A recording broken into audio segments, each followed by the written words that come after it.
As the Galaxy Z Fold 5 and the Flip are revealed, we learn that they will be available quicker than we had anticipated.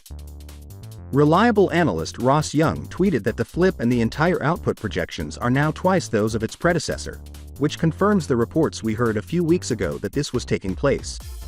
That an earlier launch is extremely likely to be the cause of this.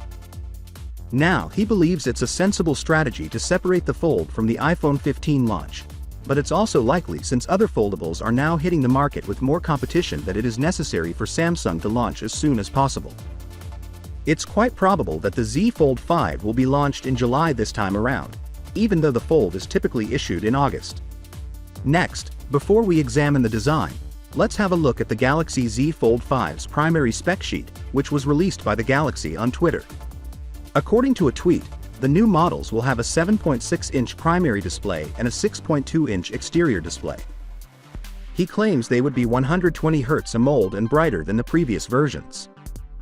Now that the Snapdragon 8 Gen 2 is out, it has 12 GB of DDR5 RAM, 256,512 GB, or 1 TB of storage, all of which are undoubtedly in UFS 4 format. We also get a 50 megapixel plus 12 megapixel plus 10 megapixel camera system.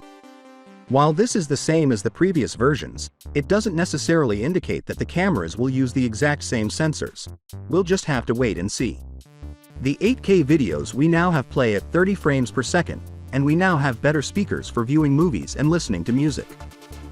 Thanks to OnLeaks and SmartPre, who also provided stunning renders and a 360-degree video, we now have our first look at the Samsung Galaxy Z Fold 5. As you can see, not much has changed in terms of the overall design. In my renders, the cameras protrude from the rear panel, but OnLeaks claim that this isn't the case. The only significant difference is that the LED flash is now located outside of the camera module over on the right side rather than within it, which means that the back cameras will still be placed inside of a module. Finally, what are your thoughts about it? So with that being said, let me know your thought in the comment below, and if you are new here, please subscribe. Peace out.